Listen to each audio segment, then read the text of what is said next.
Okay, good morning, Dad. Good morning. Today is Monday, September 29th, and did you have a good weekend? I did. Okay, good. That's all we have to go Yeah, into right. from there. Okay, We'll limit it to that. yeah, so I want to talk more about Ukraine today, but before we do, I thought it'd be good to talk about how you arrived at your position on Ukraine, because this always happens.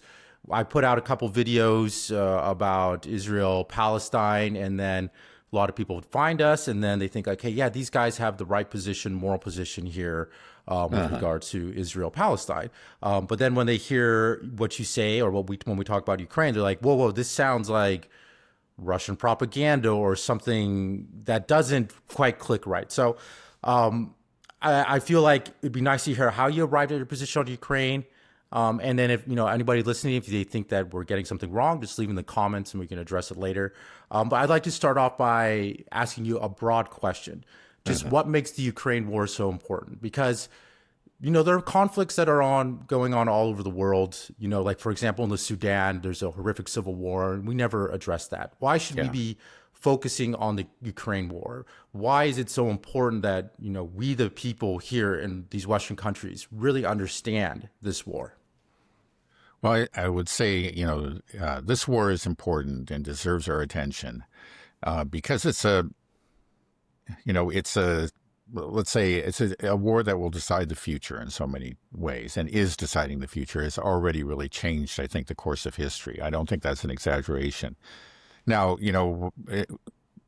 as a purely humanitarian question, yeah, there are other wars that do deserve our attention. And I think, yeah, we need to stop every once in a while and just remind ourselves that there is suffering and violence in other parts of the world, places like Sudan and the Central African Republic or, the Congo. Um, that's real, but those wars are not deciding history. And that's why we're not looking at that's what we're about is what's happening to the world as a whole. And this war is a war that is changing the world. How is it changing the world? Why do we say? I mean, we say the future of the world. We're talking, not just the Western world, just everything we know, right? Yeah. Well, first of all, it's a war. It truly is a war between great powers. It's more than a war between Russia and Ukraine. This is a proxy war. It's even more than what a typical proxy war. The level of NATO involvement is really off the charts. It's to the point where you really can say, as people do from time to time, say that this is a war between NATO and Russia. They're not just supplying arms to Ukraine, but they're training them. They're providing intelligence. They're even giving them sometimes even directing battles. That's happened. It's not true of every battle. Organizing, special operations like the Kursk offensive, or there was a Krimki, that's mission that failed spectacularly, but lasted nearly a year and led to the deaths of many Ukrainians. That was to a great extent organized, planned by the British. So we're talking about a war between two great powers. Really, the NATO military alliance led by the U.S. and Russia. And so the outcome of this war tells us, about the balance of forces in the world. That's a great part of it. This is also a war about U.S.-led Western hegemony. And you can say that this is a war to defend that hegemony. That's really what it was about from the beginning, and that's what it is now. And sometimes, we get the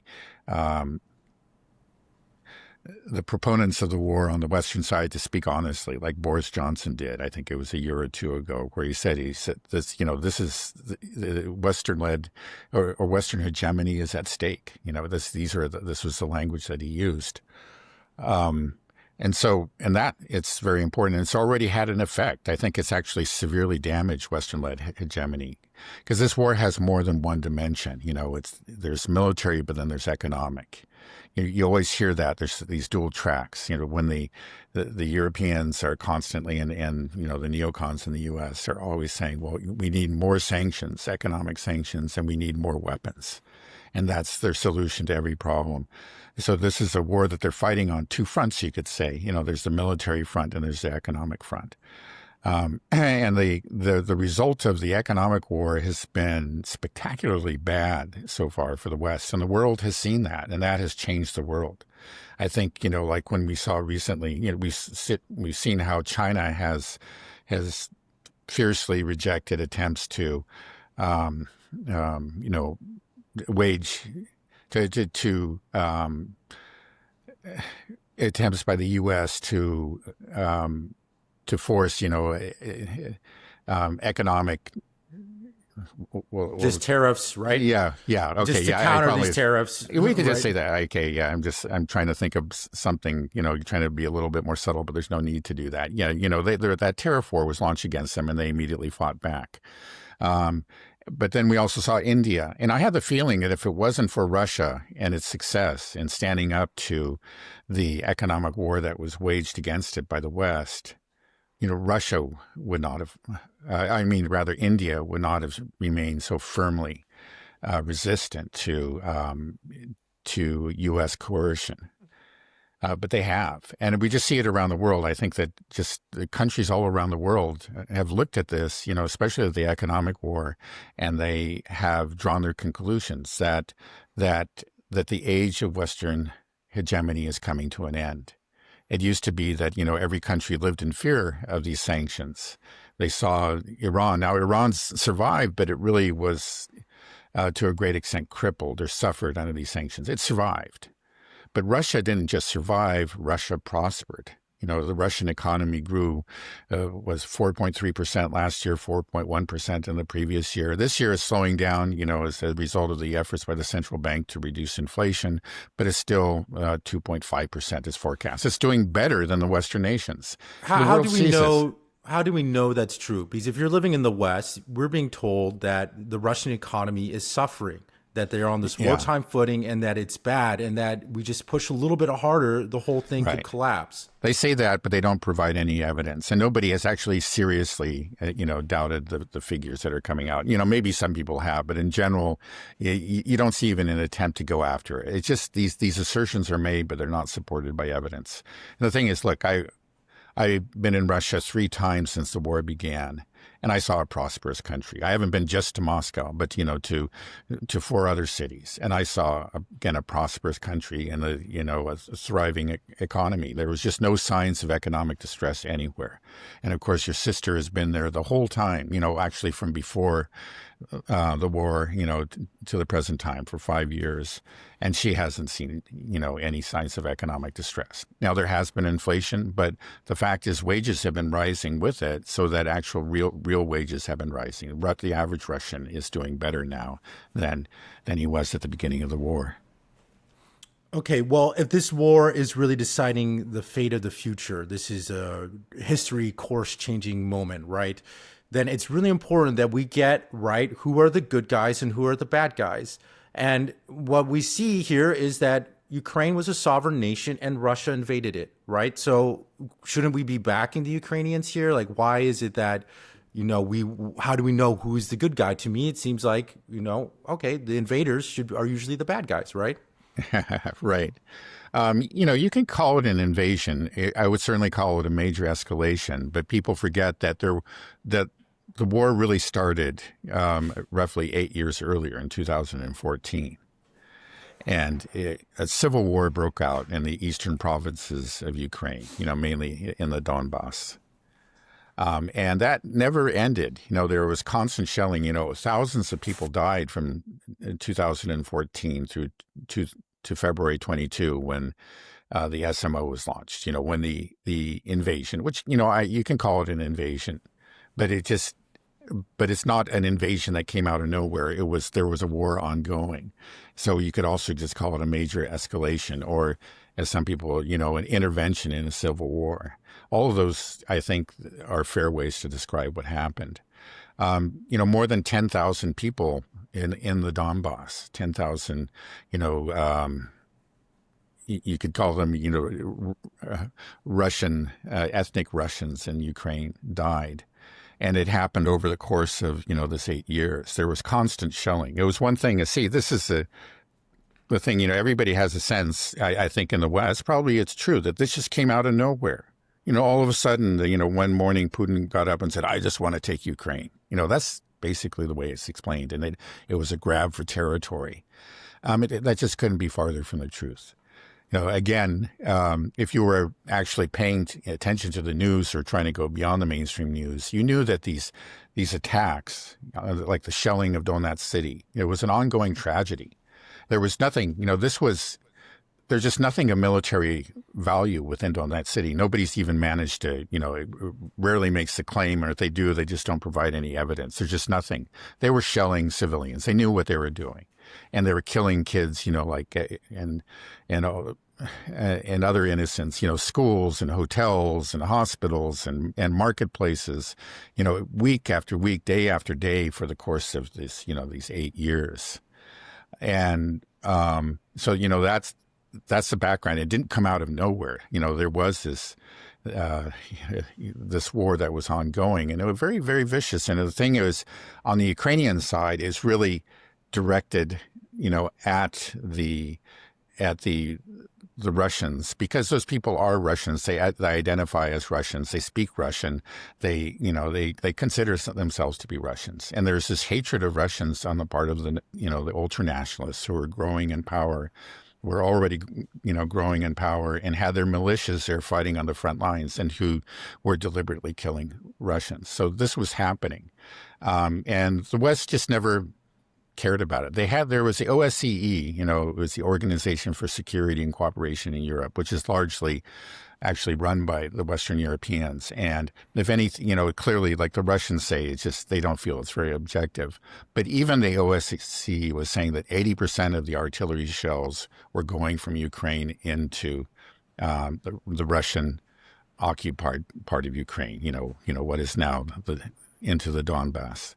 This is prior to 2022. So then we shouldn't call it Russian-occupied Ukraine. We should just say that this is... Okay, yeah, that wasn't actually even Russian-occupied Ukraine at the time. That's correct.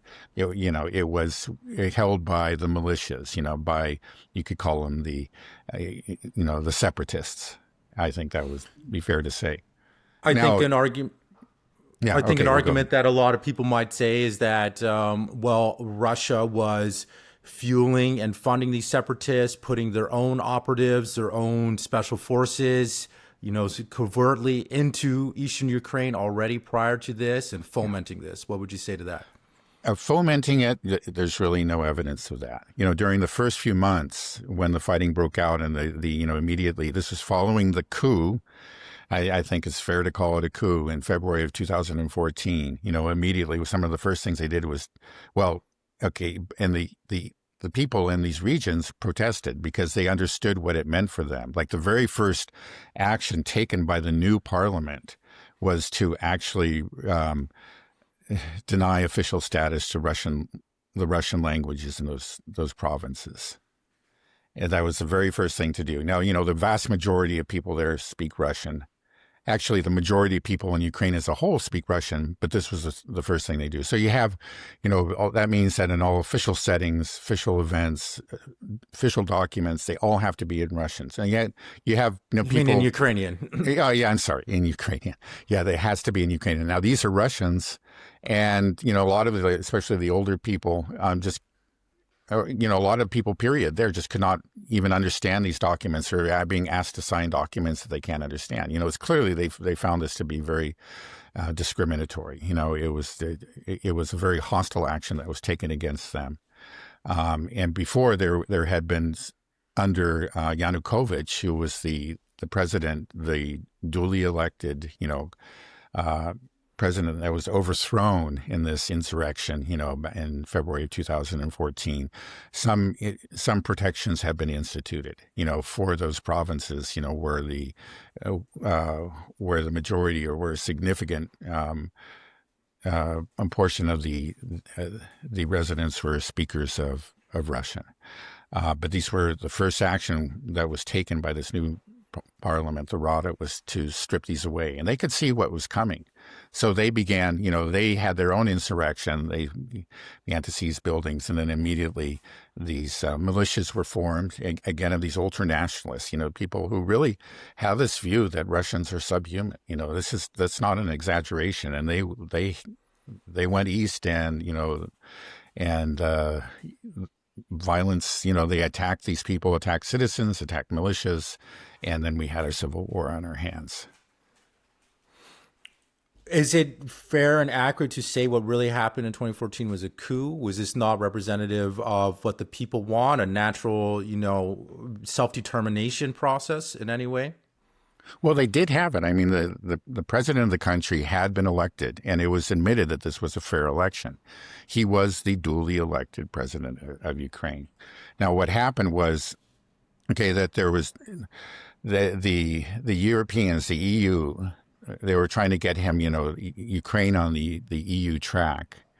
But as a preparatory step, he was supposed to institute austerity measures and also to start breaking trade links with Russia. Now, Russia was, by far and large, Ukraine's largest trading partner. And the Russians, on the other hand, they actually offered a very sweet deal. You could say they were trying to bribe him, but it was a good deal. They offered billions of dollars and subsidized gas prices, and he decided to take it, to say, okay, this is like what the EU is offering isn't good. Now, he did not. I think it's a mistake to think that Yanukovych was pro-Russian. In general, you had the people like Yanukovych, who, by the way, was very corrupt, just like almost every other politician, in Ukraine. But the so-called, pro-Russian politicians are ones who are willing to, actually work with both sides. But that was intolerable to the ultranationalists and to the EU, too. They wanted Ukraine to cut them out. And he saw that just wasn't in the interest of Ukraine. He still wanted to stay on a track to become part of the EU. But, the terms that the EU were providing him then he felt would be disastrous for Ukraine. And so he went against that, sparked this revolution. Now, part of it, I think, in the initial phase, I can be somewhat sympathetic to the protesters, because Yanukovych was a very corrupt man, and he oversaw a very, very corrupt government.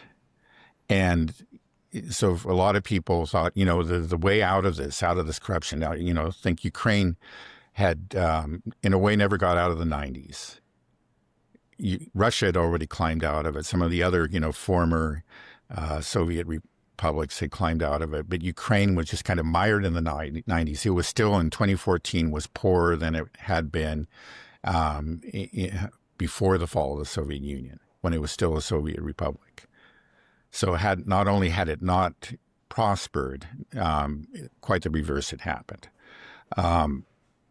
So a lot of people just saw, well, our ticket out of this, of this mess that we're in, we Ukrainians, is the EU. And so they were genuinely angered when Yanukovych made this deal. Now, the vast majority of them were the Western Ukrainians, Western and Central. There was a real split in Ukraine, and it showed up, in election after election. Whenever you had a presidential election, parliamentary elections, you could, just like we have the red and blue map here in the U.S. If you did the same thing, you would find, I forget what colors they use for it, so we won't. But you can see the division between the colors is always a very sharp line, and on one side you had eastern Ukraine and southern Ukraine. And then you had, the rest of Ukraine. There's sort of a middle area where, in central, especially, central eastern Ukraine, that's kind of mixed. But there is this very, very obvious division that persisted over time. And actually in the Maidan protests, that was a response to Yanukovych's decision. You saw the same thing. Overwhelmingly, it was supported by people from the West. The Western Ukrainians that have this different identity, that's really an anti-Russian identity. And it was becoming increasingly so over time. And in general, there were some exceptions, but in general, it was not supported by the people in the South and the East. Now, even some of those people, said, things are just so terrible. I hate what like these other guys want to suppress our language, but maybe, we'll have a decent government otherwise. And so there was some support, not much, but some support from the South and the East for this. But overwhelmingly, again, it was Western in its orientation. So that's how it started. Initially, that's really what it was. But then rather quickly, a few weeks into it, it started like in the roughly, what was it, November of 2013. The ultranationalists moved in, and they had the guns, they had the muscle, and at that point it was like let's say the Western oriented liberals that had initiated this protest made a deal with the devil. And I'm sure some of them regretted it at this point, but they allowed the ultranationalists to play a major role, and eventually it became a dominant role. I mean, you had actually a big portrait of Stepan Bandera right there on the Maidan Square, and it was there through most of the protests. And then leading them, yeah. I was going to say, I think many people that that don't follow the Ukraine war closely may not know who Stepan Bandera is. So we use this term, the Banderites in Ukraine. Can you do a quick explanation? He was an ultranationalist from Western Ukraine, who he was a flavor of fascist, who allied himself very closely with the Nazis in Germany. Above all, he had this belief in purifying Ukraine. A pure Ukraine that would be free of Poles, Jews, and Russians. This was more than just an idea of his. He carried it out. There was a massacre, the famous Volyn massacre, in which 60,000 Poles were killed in one day. Now, the Poles haven't forgotten about it, and it remains actually a sore point between the Poles and the Ukrainians to this day. 60,000 were killed in one day, and then over the course of a longer period of time, but not much longer, something like 130,000 Poles were killed. And often in the most terrible manner, tortured, their eyes gouged out before they were killed. We're talking about civilians, we're not talking about soldiers. And the same kind of treatment was meted out to Jews and to Russians. Now Stepan, so this is Stepan Bandera. He clearly this was his ideology, and he didn't personally direct all of these massacres, but he was involved in some of them. And his ideology was behind this. Is this belief in the pure Ukraine, a Ukraine that had to be purified of foreign elements, and again the Eastern Ukrainians who have these strong Russian connections could see it coming again, beginning with the attacks on their language. But it was more than that. I mean, there was really very, very, the assassinations and these militias just roaming in the East following the coup, that if we want to jump ahead just for a moment, that, carrying out attacks on civilians. We had Timoshenko, who's actually been kind of a darling of the West. Recently there was some talk that maybe the Americans are going to back Yulia Timoshenko. They call her, the gas princess, and she had run for president in the past and held high office within Ukraine. But she made a statement, in those years between 2014, that she was asked by a reporter about what do we do about the 8 million Russians, in the Donbass, and she said, well, we can get rid of them with nuclear weapons. This is the kind of talk that you get from. This is the ideology that existed under Stepan Bandera, and that has been carried forward to today. So anyway, it means a lot when he wasn't just some nationalist, somebody who just stood up for Ukraine. He stood up for a particular kind of Ukraine, a Ukraine that was free of Russians, free of Jews and Poles. That's who Stepan Bandera was. Okay, well, you say that, but the Banderites want to create a pure Ukraine, but Zelensky is Jewish himself. So how does that even work? Like, how can we even say that there is a neo-Nazi element or Banderite element in Ukraine when we have a Jewish president? Right. Well, you have them. They're not just a fringe element.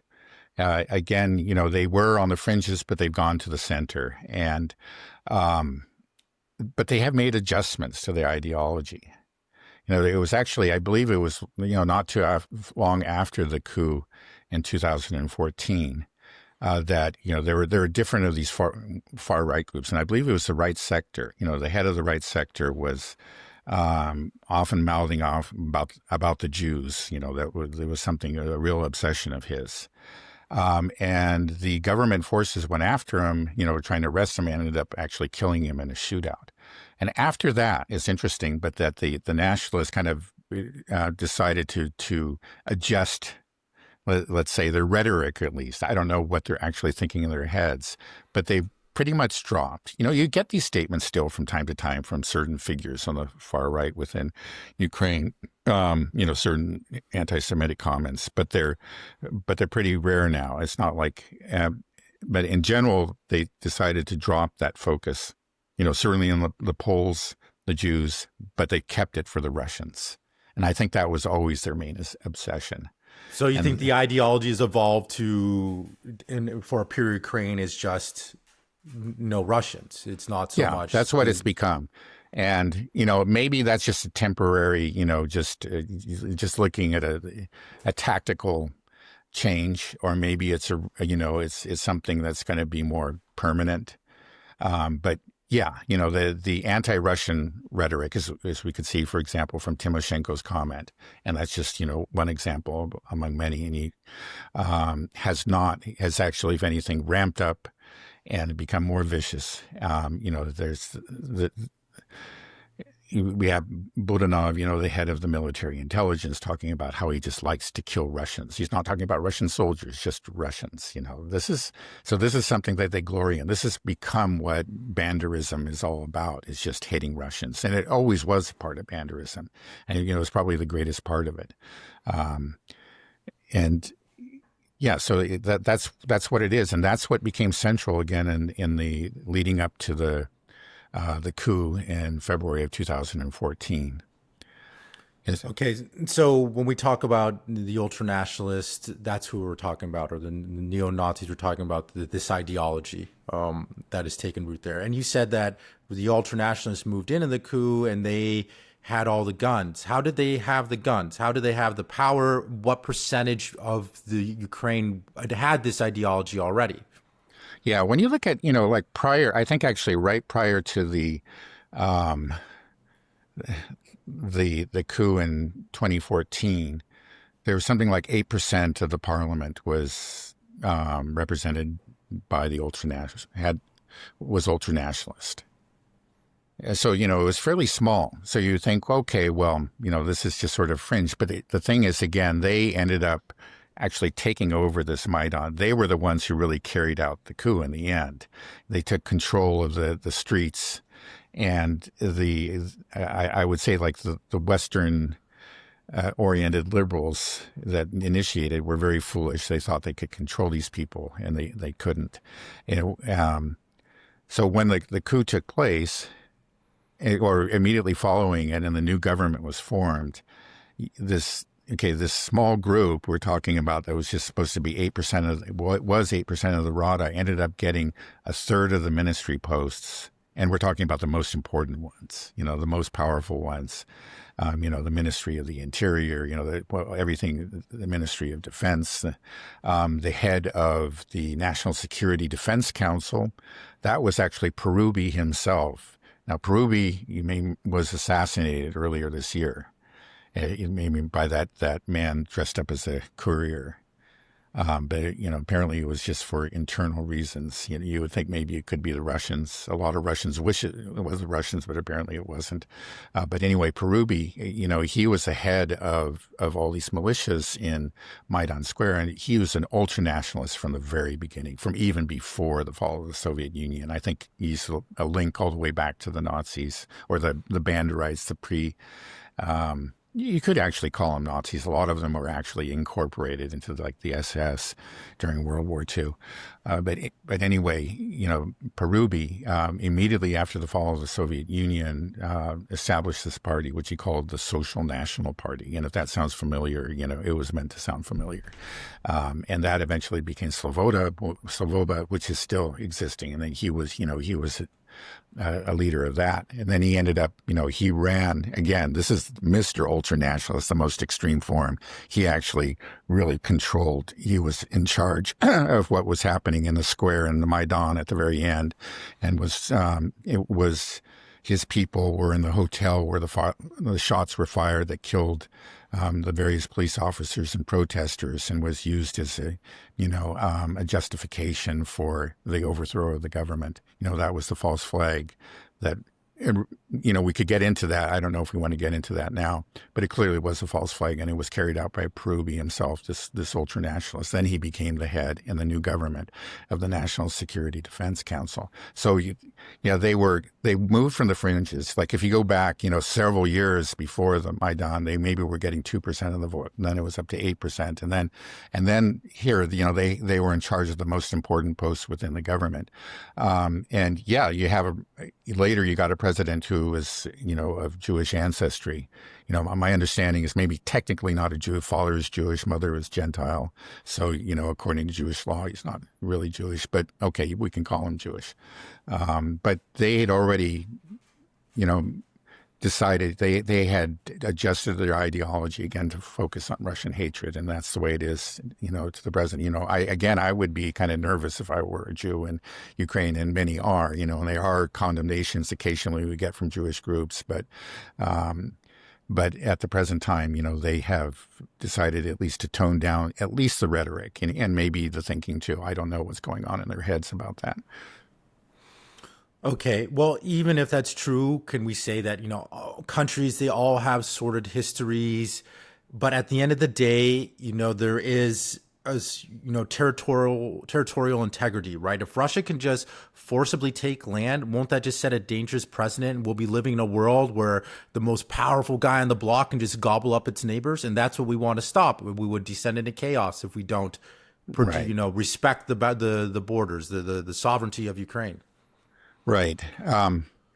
Well, it's actually clear again that Russia was looking to avoid, the acquisition of territory. It's always the SMO and the annexation of Crimea. They're always portrayed as just like this very aggressive actions. But from the Russian point of view, there were defensive actions that were taken as a last resort, and there had been. How can we say invading a country is a defensive action? Okay, well, in the case of, we'll start off with Crimea, because that's the first, that was the first, let's say, territorial acquisition. And that happened in 2014 following the coup. Well, there was a coup, because this was seen as a very aggressive action on part of the West. And, again, Crimea was always kind of a special case. There was even before the fall of the Soviet Union, there were discussions as they're saying, okay, yeah, we're going to split up, or initially it wasn't going to be a complete split up. We're going to just, according to Gorbachev, devolve powers to the various republics. We're going to have a federal system. But many were arguing at that time, it's like, Crimea really should not be considered part of Ukraine. It was actually attached to Ukraine in, I believe it was 1954 or 1956 by Khrushchev. And it was, at that point, it was somewhat controversial then. Khrushchev himself was Ukrainian, by the way. But it wasn't that big a deal because it was all within the Soviet Union. But then afterwards, it was like, well, wait a second, this is now going to become part of Ukraine. This thing that was kind of this transfer that was made is almost, in very bureaucratic and kind of an arbitrary fashion. And the people there are just overwhelmingly identify and want to be a part of Russia. Like prior to the fall of the Soviet Union, you look in early 1990s, some polls showed that something like 90% of the people wanted to be part of Russia. So there were moves back then to say, okay, yeah, we'll devolve powers to these republics, but let's make sure that Crimea is actually within the Russian Federation, or is a part of Russia. So it was always a very special case, and then when the coup broke out again, which was a very, I think, properly understood, it was certainly perceived as a very aggressive action, and that was supported. I think it's not fair to say that like the coup, that the CIA carried it out. I think it really was the ultranationalists in the square that did it, but it was supported by the U.S. The U.S. had been pumping money in. Victoria Nuland said, oh yeah, we spent $5 billion here in Ukraine, to put them on this track. The EU admitted to 500 million euros. It was probably more than that. And we had them, like during the Maidan protests, we had various political figures from the West, most famously Victoria Nuland passing out the cookies. But we also had John McCain actually up on the stage with one of these ultranationalist, kind of neo-Nazi Banderites, typical. He also showed up with some head choppers in the Middle East. That's where he seems to gravitate to these kind of people. And so Russia saw this is how they perceived it, with a great deal of justification, that this was a Western-sponsored, aggressive, coup, a takeover of this duly elected government. And, not only did they fear for Crimea, well, Crimea was also, explained its unusual history there, but it's also just vital to Russia's own defense. They had Sevastopol, which is the by far the largest Black Sea, naval base. It was really, which again, Russia's a very large country, but it just has very, very few, naval bases, because it doesn't, right. It just doesn't have the warm water ports. Exactly. And this was one of them, and probably the most important of all. And there was a fear, again, it was a legitimate fear, I think, that it was going to be seized by the Ukrainians and then by NATO. Because behind all of this, I think you have to remember, it's not just what happened in Ukraine. There's a larger context, and that is the eastward expansion of NATO. Again, going all the way back, 1989, when the fall of the Berlin Wall, a promise was made, and this later was documented. There was efforts to deny it, but it was clearly documented by the Americans and by other Western Europeans, that NATO will not expand eastward. In had the word not an inch eastward. And it was on that understanding that the Russians, allowed this to happen, and withdrew their forces from all of Eastern Europe, because they had this promise, that was made to them. Well, that promise was broken, starting in the late 90s, that country after country, was added to NATO. NATO began expanding eastward. And then in 2008, at the United States, NATO declared, really under pressure from the U.S. The Europeans at that time were reluctant. They said it's not a good idea, but the NATO ended up declaring under U.S. pressure that Ukraine would be put on the NATO track, would become a member of NATO along with Georgia. Now, this was very, very alarming, again, to the Russians. Now, I know there's this claim that, we're purely defensive, but the Russians had seen what had happened in Serbia. Later, they saw what happened in Libya and said, this is not a defensive organization. This can be very aggressive, and they're aiming to be right on our borders, take control of our most vital warm water port. So from the Russian point of view, this is very defensive. And the thing is that they didn't just do this right away, immediately, they even going back even earlier, because they knew that there was talk about making Ukraine part of NATO. They were letting it be known again and again, hey, this is something that we just cannot tolerate. This is really a red line for us. We cannot let this happen. And the Americans knew it, and the Europeans knew it. They chose to ignore it. There's a very famous memo that came from Bill Burns, who was the ambassador to Russia back in the early 2000s, later became the head of the CIA under Biden. The memo is titled or is known as "Niet means Niet." It's just like and you said in that, look, the Russians are really serious about this. It's not just Putin. It's just they are very worried about Ukraine, and this could mean war.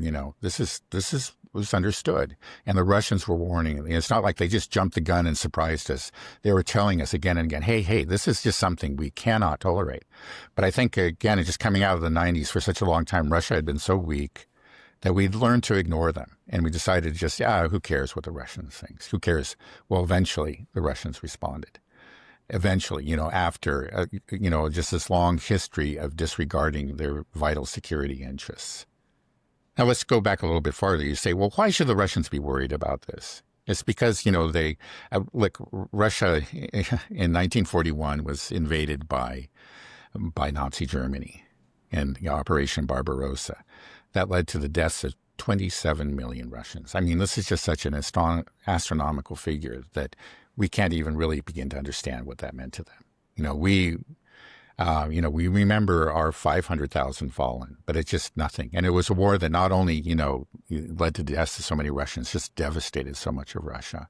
So there's a real fear. Now you have these ultranationalists that are using that just like the states. They seem like the same old people, in a way they really are. And there's a historical link between them, between the ones that attacked them in 1941 and these new Banderites in Ukraine. And they're using the same sort of, anti-Russian language. And they have just overthrown the government. And they're talking about they want to get, get that base in Sevastopol. You're just saying, if you say, well, I don't understand why they're so nervous, I don't think you're making an effort to really put yourself in the Russian shoes. And there's a real fear there, based on history, based on the behavior of NATO over the last, the years leading up to the coup itself.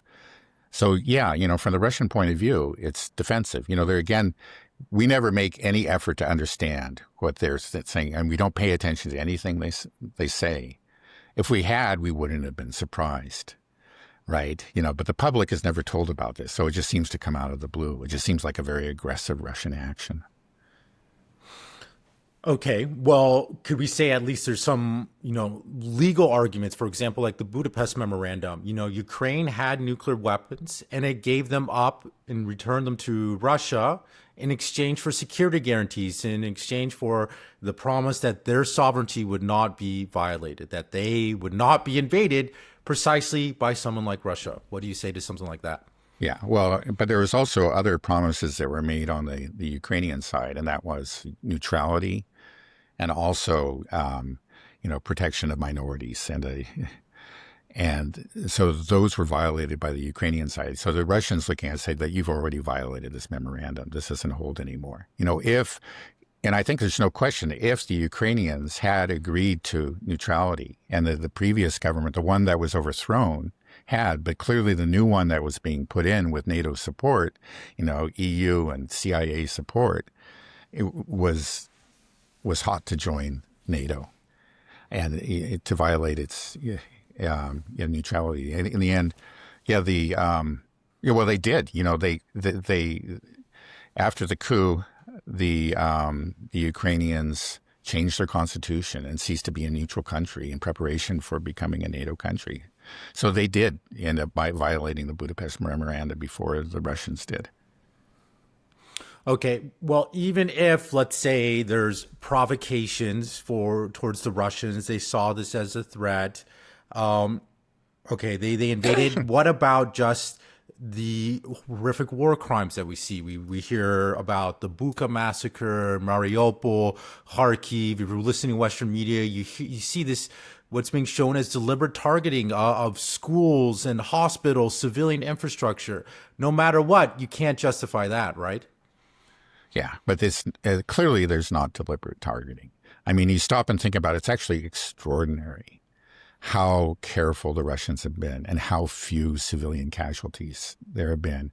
Look, over the course of 3 years, there have been, I don't know how many, tens of thousands of drones and thousands of missiles fired in. Recently, over the last summer and up to now, just the other night, what did we have? 500 drones and 60 missiles. And this is becoming normal.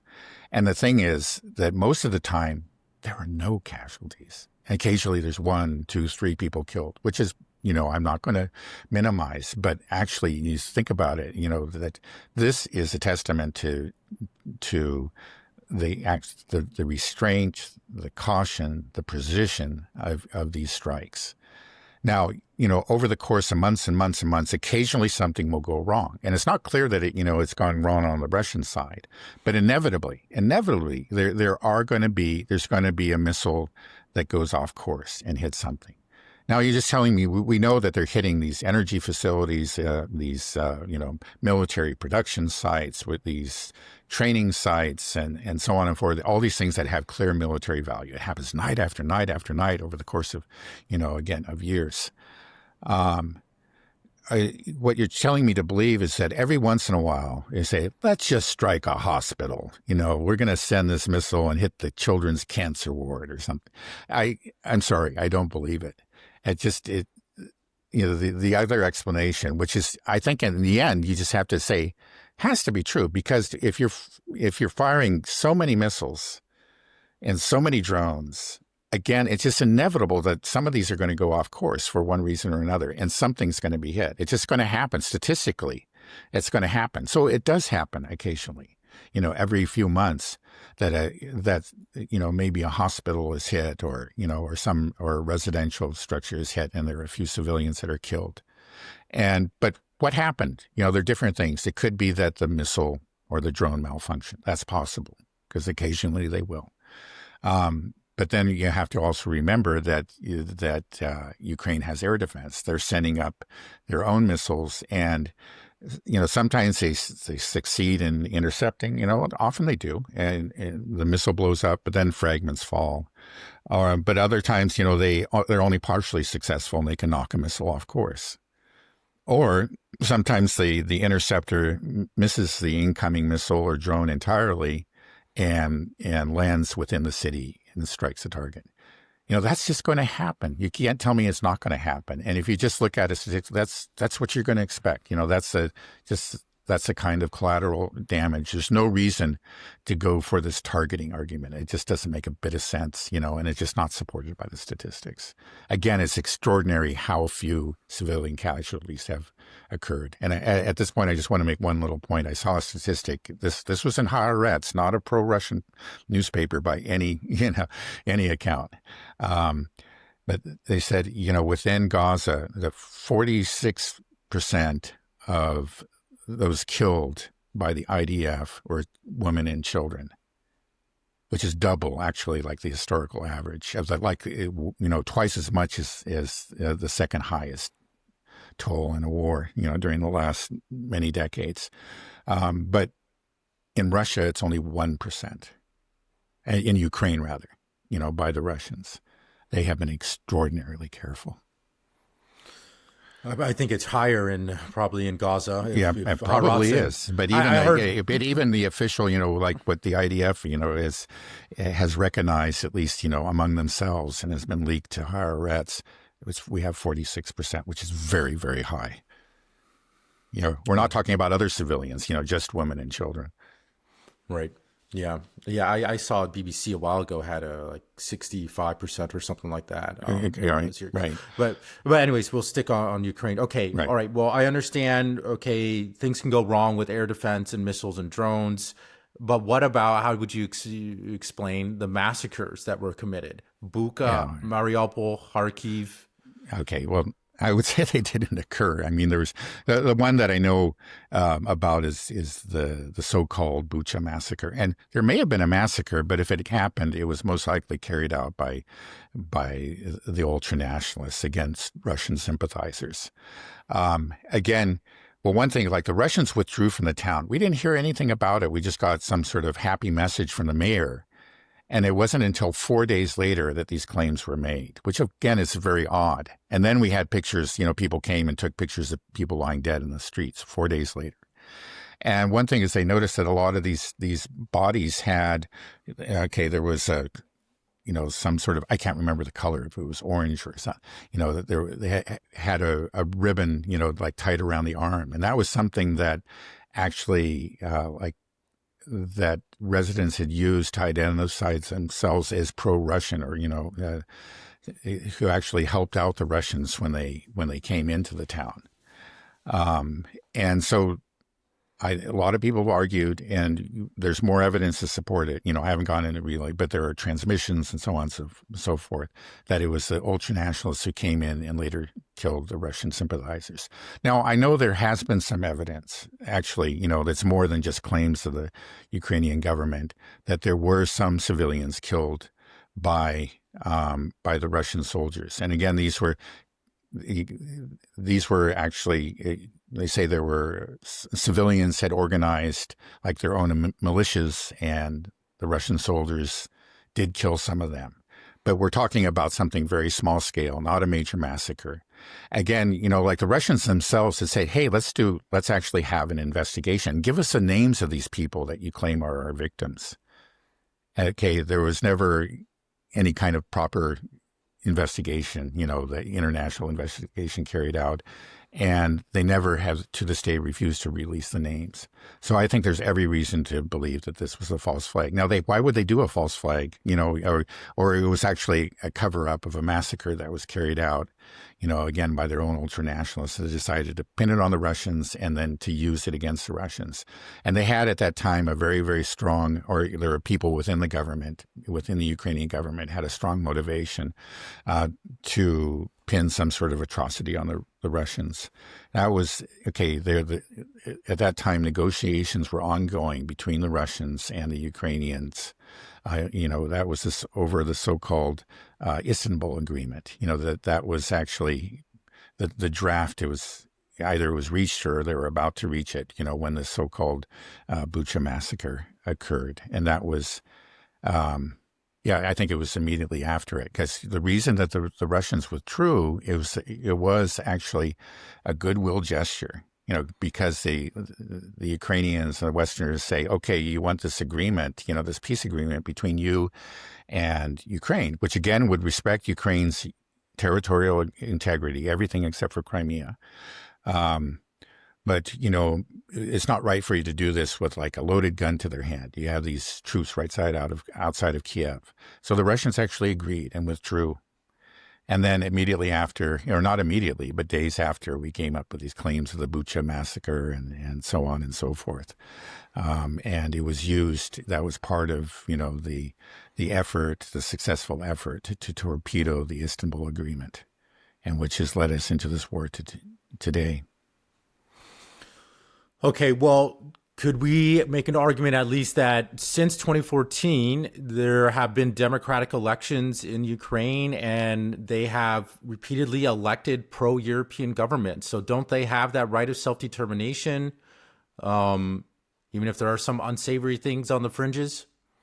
Okay, well, first of all, I mean, to call these free elections is, I think, a misnomer. It's just following the coup in 2014, there became a campaign, a very extensive campaign to suppress, all, let's say, anti-nationalist sentiment. People that are support, who they didn't necessarily weren't pro-Russian, but at least wanted protection for the Russian language, that kind of thing, wanted to maintain trade links with Russia, which they saw, to their benefit and the benefit of Ukraine. But all these parties that were not, exclusively pro-EU, exclusively nationalist in the ultranationalist Bandera sense, got suppressed one after another. I think one of the first ones was actually the Communist Party of Ukraine, but then one after another, they were suppressed. So anyway, were these elections fair? And then, not just the political parties, but television stations, channels, broadcasting systems, one after another that weren't towing the Maidan line, again, were shut down one after another. Then you did have an election in 2019 that Zelensky won, but, it wasn't on a simple pro-EU platform. He was actually pro-Minsk, because remember the Minsk agreement, that was something that was drawn up, first in 2015. that was supposed to actually, again, preserve Ukraine's territorial integrity, but respect the rights of the people in the East. Something that had been actually approved by the UN Security Council. The signatories were the French, the Germans, the Ukrainians themselves, and the Donbass representatives. I don't think Russia was actually a signatory, but was obviously important to it. And it was very much a part of the process. Well, Zelensky was pro-Minsk and was in favor of better relations with Russia. And it was on that platform that he was elected. But kind of similar in some ways to what happened to Poroshenko before him, once he became elected, he was told often, maybe quietly, but often quite openly, and threatened quite openly that, you're not going to do this. And so, he changed his tune because, again, the powers that be had become hysterically anti-Russian and really, if not necessarily Banderite, very, very Banderite colored. So this was not something that reflected the will of the people. No, by no means. Okay, well, let's talk about the will of the people a little bit. I mean, are the Ukrainians, are they, wanting to, don't they have a right to defend their land, that they should, and we should support that if there is an invader, is that what they want? Is it, shouldn't we be helping them if they want to fight? Well, okay, if you actually look at, what's happening, if you were really concerned about the people there in the East where the fighting is taking place, you would want to support them, I would think. And it's clear, we had the referenda, back in 2022, is that where the majorities of those, I understand it's wartime and people have their criticisms, but I think it's actually pretty accurate. Again, based on what we know preceded even the coup and the launch of the SMO, there's a great deal of sympathy for Russia. And initially, even in the Donbass, before the coup, there was a desire to be part of Ukraine, but a Ukraine that respected them. But after 2014, they increasingly found out that no, we cannot be part of this Ukraine. We even have Timoshenko saying that they want to kill us all. So, who are you going to support? Are you going to support the people, who just want to preserve their own way of life, their language, their church, their culture, who have always seen themselves as Russian in one sense and another? Or are you going to support the ultranationalists? That's what it ends up being. It's actually there was a time, again, where those people, they were looking for a solution, but like the Russians were actually looking for a solution where they could stay within Ukraine. But that was taken away from them. And it was taken away from them, again, by these ultranationalists supported by the West, who carried out a coup. Yanukovych was the man that they elected, and he was taken away from them. So in the end, you say, well, what could they do? It's say, okay, well, really, who invaded whom? Again, we decided to just look at everything like history started on February 24th, 2022, but it didn't. Okay, well, I think for many people, it's when they hear this, it's hard to fully digest it and understand it, because we've been fed a narrative for so long that we've been hating Russia for 10 years, basically ever since Russiagate in at least for the mainstream people. I know that within the establishment, it goes back further. But so how do we know what you're saying is true, contrary to what we've been told over the past 10 years about Russia and its aggressive posture and everything, and the true, I'll let you go. Okay. Well, one thing I would actually recommend, if you really have your doubts, you have trouble believing it, go to Russia. I have the feeling that, that 90% of the people actually went to Russia and decided to just live a normal, travel around, experience it on different levels. You just find it's not the place. It's implied that somehow it's a country that's falling apart, that it's held together by threats of violence or whatever. There's just nothing like that. There's very little military presence. There's actually, there's not much police presence. You just find a very civilized and prosperous and overall just a very, very pleasant, normal, sane place. That's one thing I would do, because I know there's this huge information war, but stop, actually get out of the bubble. Look, if you have discovered that you were lied to about Israel, maybe you were lied to about some other things. Maybe you do have to make an effort and actually listen to the other side. Go listen to a talk given by John Mearsheimer or Jeffrey Sachs. And, again, Jeffrey Sachs is in particular, both of these people have studied the place and know it very. Jeffrey Sachs is very much involved in the history. He was in the room, I guess, with Yeltsin when it was announced that the Soviet Union had fallen. I mean, that's how close he was to all these events. And again, this guy is not some Russian nationalist or anything like that. He's really kind of an old-fashioned leftist is what he is. But he gives a very, very, very convincing argument, a very compassionate argument, about Ukraine. And again, both Mearsheimer and him, they understand what's going on in Israel completely and are, completely on the side of the Palestinians who are suffering there.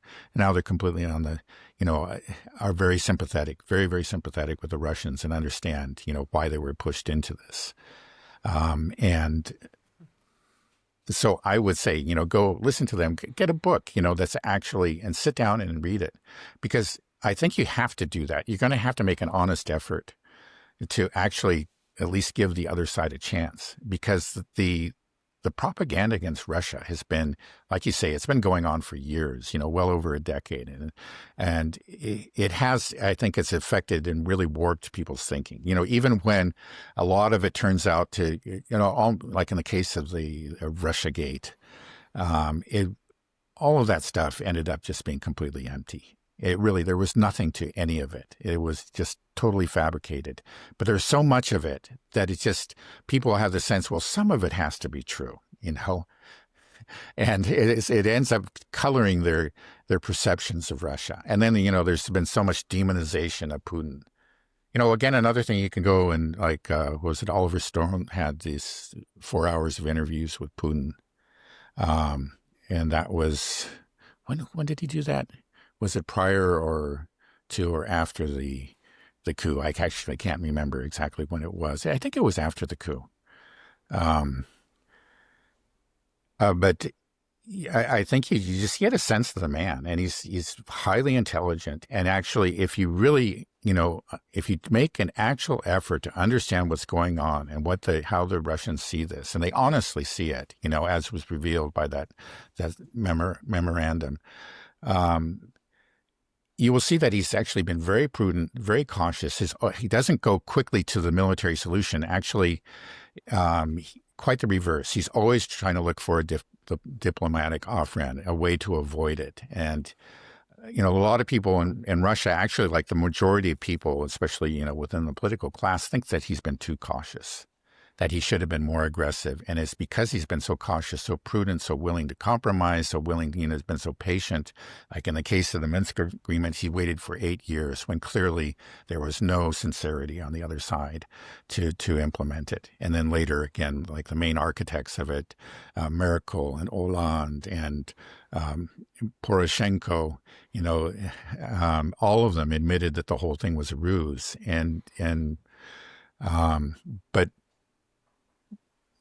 But you can say very naively, Putin just believed in it, tried to make it work. That's the kind of person that he is. This image that has been created of him is just so far from the reality. But it's hard to get through that because you just have this sense, you've been consuming this news for, well over a decade.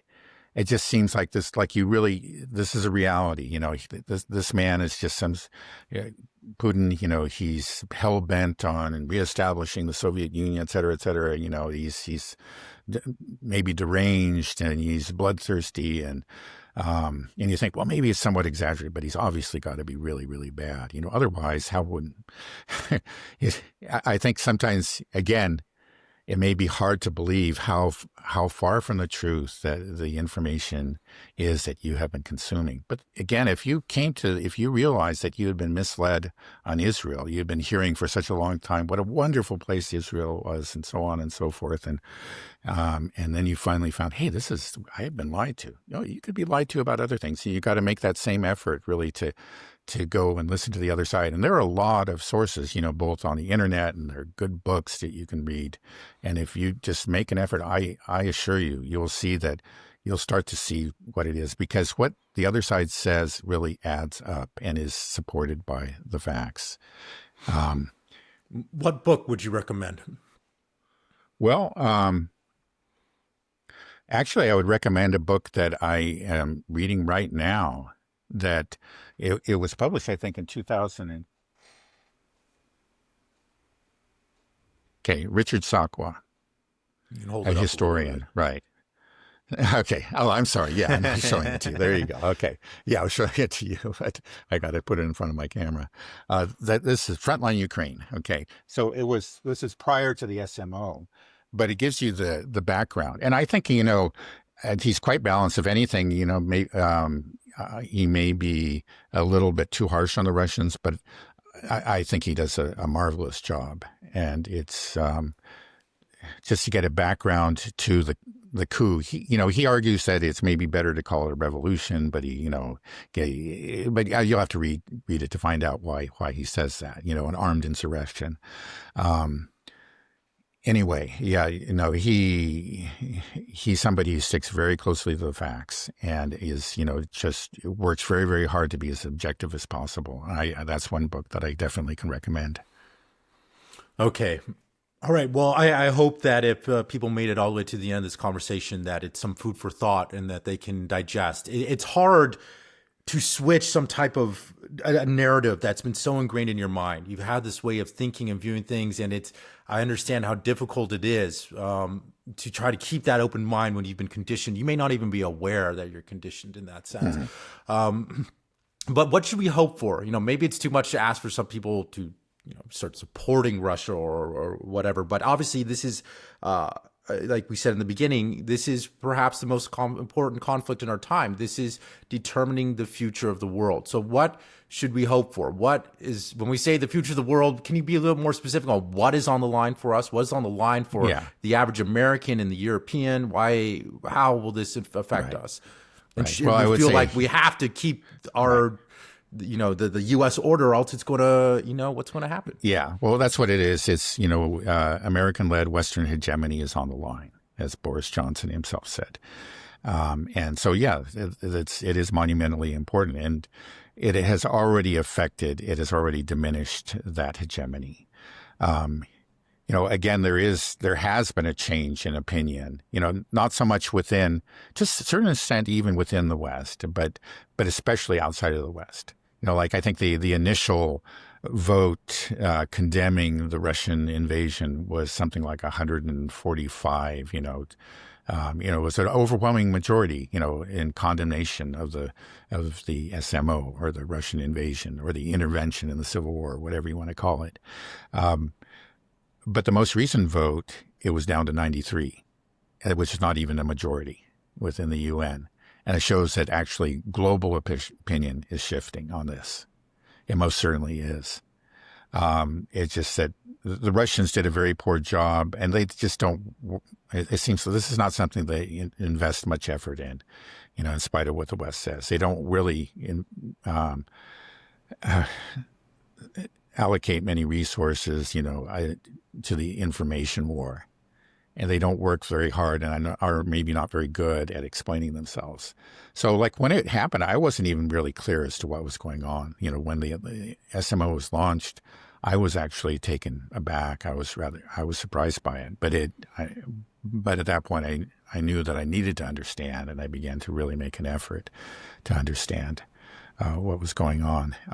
And so, my own perceptions actually of the war have changed over time as I understand exactly, what was, you got this image of just a reckless and completely incompetent invasion. Maybe it was foolish, but you say, what are they doing? Are they trying to take over Kiev? And then now they failed. This is what a bunch of incompetence. What's going on? It became clear that they never had any idea of seizing Kiev or all of Ukraine. In spite of the things that are repeated endlessly about them, they went in with just 100,000 soldiers plus 50,000 militia from Donbass. And it was an effort which they began on the very next day to actually reach a diplomatic solution. And it almost worked. The Ukrainians actually initialed the draft, and the Russians were prepared to pull out everything. But that's something that it's actually come out later. It's just like the Russians, I think, said it, but maybe in all the noise, it was hard to really believe it or whatever. But then there are all kinds of people have come out, actually from the West and other countries who are parties to the negotiations saying, yes, that's what's happened. That's what happened. Anyway, there is perceptions of the war are changing, especially within the global community. And we've seen the rise of the BRICS, and we've seen that, no, Russia is not isolated. It kind of looked like initially they had been, but they're not. And even within the West, there is growing skepticism, and there is much less support for Ukraine than there used to be. It's still there, but it's changing. And I just hope for the sake of, actually, especially of Europe, we could do without Russia. Our trade links with Russia were never really very significant. But the Europeans really cannot do without Russia. They were very closely tied to the Russian economy. There was both imports and exports, made up a very large share of a very, very important share of their economies, and they are suffering. They're suffering a lot more than Russia is from this economic war, and I hope that they wake up. I hope they do. But it's not clear that they will. Yeah. Well, it just sounds like the Europeans, they are doing their best to lay their groundwork for a war with Russia, a NATO war with Russia. So I hope that this conversation, if people there in Europe are listening to it, can just open your mind and don't fall for this propaganda, because a NATO war with Russia would just be absolutely catastrophic for the world. I mean, and just if you care about Ukraine, the Ukrainian people have been suffering horribly. They want this war to end. Polls show that. We've seen forced conscription. I mean, even during World War II, under Nazi Germany, we didn't have this type of forced conscription where they have armed men go into the people's houses and pull people out of their cars and beat them up and throw them into buses and vans. This needs to end. It's very dangerous. And something it just makes me think is this, we all live in these countries and we all feel like everything is just fine and safe, but can things just switch on a dime? Like if we go into war with a country like Russia, we see these forced conscriptions happening in Ukraine. Could that happen to us? I mean, just the idea of conscription to me is just so insane. That so you can get something in the mail that says you got to go sign up and go to war and fight for some cause that you don't believe in halfway across the world. I just don't. But yeah, we saw what happened to the Ukrainians. People are hiding in basements. I remember getting comments from people saying that they haven't left their home, their basement, in over a year because they're afraid of being forced conscripted. People wear wigs. It's just a nightmare scenario. And you think that you live in a country that can keep you safe from that, but if all war breaks out, could that be coming to all of us? Where men with guns come to our houses and grab people and say you got to go fight? Yeah, I don't think so, and the reason is that actually, again, the support. I can't speak. Maybe it's different for some European countries, especially the Baltic states. But in the U.S., it seems clear to me that the support for Ukraine is. Maybe at one time it was a mile wide and an inch deep. Now it's just, a few feet wide and an inch deep. There's really not much support for Ukraine. So I just, if there was an effort by our government to conscript us, I think it would be, it would lead to all kinds of, it would lead to an uprising. I don't think that the Americans would go along with it. And I think that's probably true of a number of the Europeans too. Because again, this is something that it's the political class on both sides of the Atlantic, that they're the ones that are really committed to this, because this is, again, it's about their maintenance of control. Again, they're maintaining their top position within the global hierarchy. That's the way that they see it. And they're not, but the ones who are actually have to do the fighting, the actual people, they just don't find that kind of commitment anywhere close to it. In fact, a great deal of skepticism and even a certain amount of opposition. And so I just don't think they're going to be able to pull it off. Okay. Yeah, well, let's hope not. Where do you see this war going? Do you see escalation on the horizon? We'll end here after this. Yeah. Yeah, well, especially recently, you just had the sense, again, the political class has become increasingly desperate and reckless. And, we've seen these bizarre so-called, airspace violations, which I can't be completely sure, but I think, especially in the case of Poland, was a false flag, a real effort to spark a greater war. And again, we've talked about this many times. Zelensky, it is in his interest to spark that greater war. And that he's working on it. He's probably, people in his inner circle are scheming and thinking of ways to draw us in. And then we do have, unfortunately, we have plenty of leaders in the West that would be willingly drawn in. So there is a real risk. There is a risk. Now, hopefully it just won't go very far, even if it does happen, because I hope, the people just are going to immediately, and resoundingly say no. And that might force the Western leadership to just drop the whole project. But I think there clearly is, there are people that are scheming and are ready to expand this war, and it could happen at any time. Okay, it's scary. Well, let's hope that, just these conversations and all these other people having talks like this just can help counterbalance the mainstream narrative and we can avoid war. So, yeah, if you made it to the end, thank you very much. Let's try to just get the truth out there. And yeah, hope this doesn't spiral out of control because, I love Europe and I just feel like it's just getting destroyed via this war and it could get a lot worse. It could get a lot worse. Let's hope it doesn't happen. All right. Thanks a bunch, Dad. Have a good rest of your day. You too. Okay. All right. Bye-bye. Bye-bye.